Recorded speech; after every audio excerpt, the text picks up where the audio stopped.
Hello tout le monde et bienvenue dans ce chapitre. On continue avec le modèle des boîtes. Alors, petite astuce, si vous voulez rapidement avoir plus d'informations, vous pouvez tout simplement venir taper MDN modèle des boîtes. D'accord, hein? Bon, je crois que vous êtes un peu, disons, habitué maintenant à la façon de trouver rapidement des informations sur la documentation. D'accord? Donc, il suffit de mettre le mot-clé, hein, voilà, et ici, hop, ce que vous voulez. Alors ici, on vous donne un article qui est très bien défini, qui vous donne justement les bases du modèle des boîtes.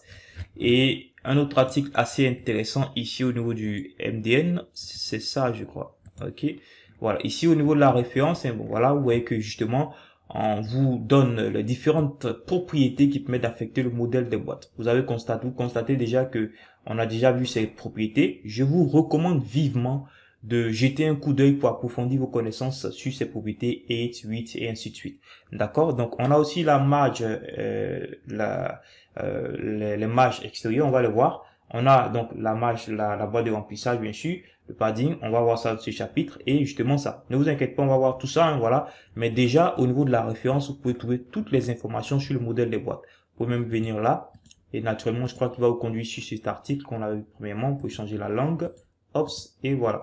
D'accord? Ici, bon, en tout cas, vous pouvez évidemment vous enrichir au niveau de la doc. Ok? Donc, moi, c'est une petite astuce. Et sur ce, je vais tout simplement vous permettre de continuer à découvrir les différentes propriétés du modèle des boîtes. Alors, ici déjà, on continue toujours avec notre petit fichier. Je vais enlever ça. D'accord? Et carrément, hop, enlever ça. Alors, on garde toujours ça, notre petit fichier. Par contre, pour que les choses soient un peu plus alléchantes, je vais carrément venir sur la documentation parce qu'on a pas mal de contenu, hein, voilà. Alors, ce qu'on va faire, c'est quoi? Tout simplement venir sélectionner cet élément et regarder son modèle des boîtes. Qu'est-ce que vous remarquez ici? Vous remarquez ici qu'en haut et en bas, on a un tiret. À gauche et à droite, on a la valeur 4.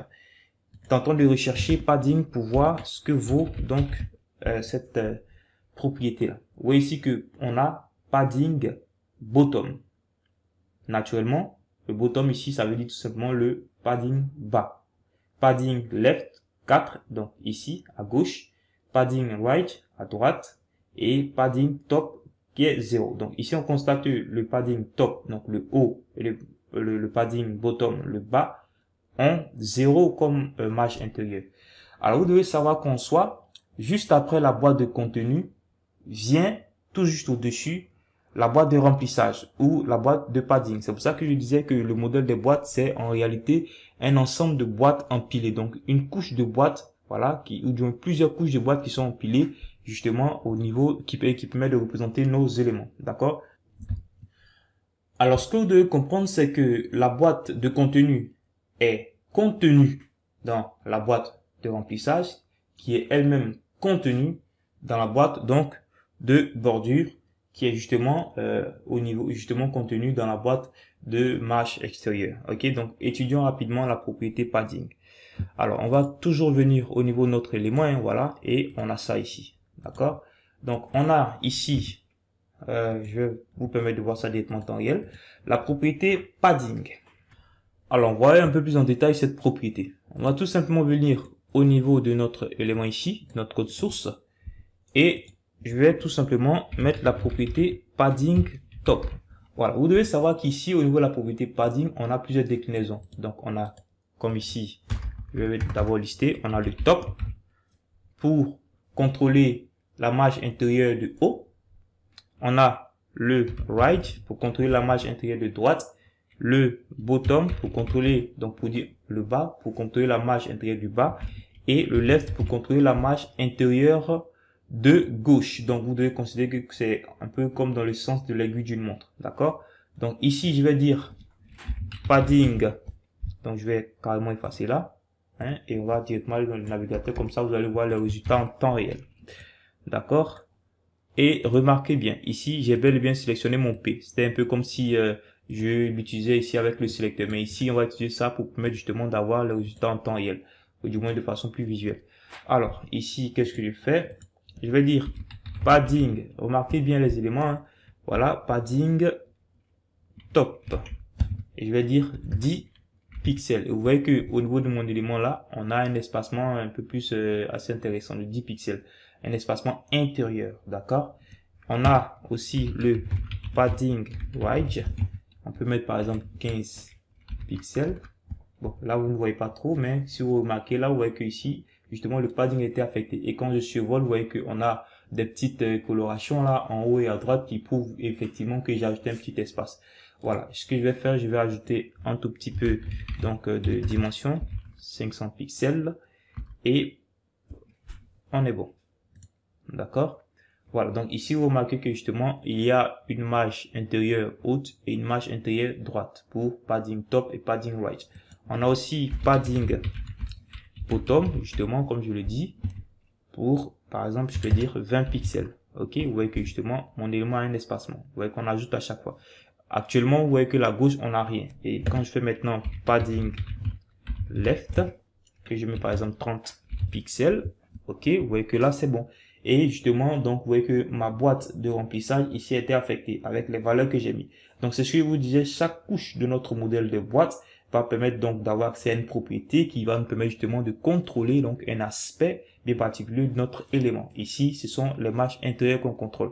Ça peut être intéressant d'avoir un contenu qui est un peu plus aéré comme ça. D'accord? Donc, vous avez remarqué ici qu'on a utilisé donc les déclinaisons, hein, voilà, top, right, bottom, et left. Donc, on va dans le sens de l'aiguille d'une montre, ok? Mais ici, on peut faire quelque chose de beaucoup plus simple en utilisant tout simplement ce qu'on appelle les notations condensées. Alors, je vais toujours venir ici mettre une 8 pour que la dimension reste 500 pixels, d'accord? Et hop, bon, sachez que toutes les propriétés que je mets là, vous pouvez effectivement aussi les utiliser dans votre code, dans votre fichier, sur n'importe quel élément, ok? Si je mets par exemple autant de P là, la seule chose ici, c'est que au niveau de mon navigateur, il va appliquer les styles uniquement donc sur l'élément ici que je sélectionne au niveau donc de mon contenu, d'accord? Alors, remarquez déjà que même si là, par exemple, je ne mets pas de padding, vous allez remarquer que nos éléments ont par défaut des petits espacements. Ici, vous allez voir qu'on va utiliser les margins.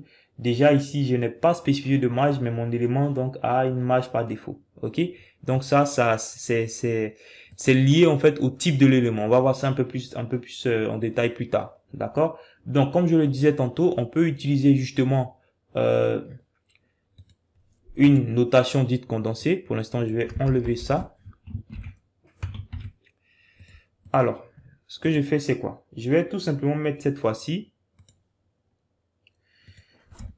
padding et dire 15 pixels ici par exemple. Hop, vous voyez ici que lorsque j'ai utilisé uniquement la propriété padding, remarquez bien que étant donné que c'est une notation condensée et que j'ai mis une seule valeur, il a affecté tous les quatre côtés. Donc il a donné une margin haute ou du moins une padding top tout simplement de 15 pixels, padding right de 15 pixels, bottom de 15 pixels et left de 15 pixels. Donc ça c'est une notation condensée.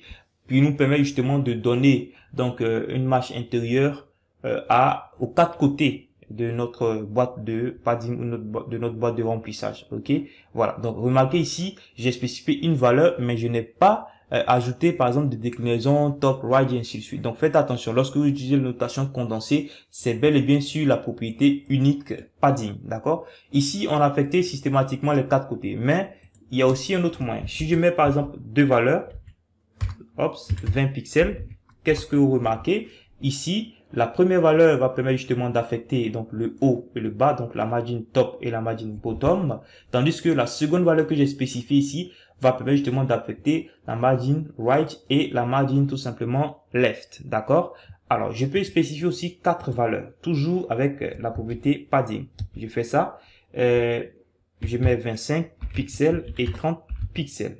Alors, qu'est-ce que vous remarquez? La première valeur a affecté la padding top, la deuxième, donc 20 pixels padding right, la troisième, 25 pixels padding bottom, et la quatrième, 30 pixels padding left. Donc, on va toujours dans le sens d'aiguille d'une montre. Première valeur padding top, Deuxième valeur, padding right. Troisième valeur, padding bottom. Quatrième valeur, padding left. Et vous voyez justement ici qu'on a des espacements et les différents côtés de notre boîte de remplissage ont été affectés. Voilà, donc j'espère que vous avez compris également le concept des marges intérieures, donc de la boîte de remplissage. Vous allez constater que justement, voilà, au niveau des bordures, c'est à peu près le même concept et ça se ressemble beaucoup avec le concept des margins, donc les espacements extérieurs. Donc rendez-vous dans le prochain chapitre pour étudier la seconde couche de notre modèle de boîte, donc notamment la bordure. D'accord?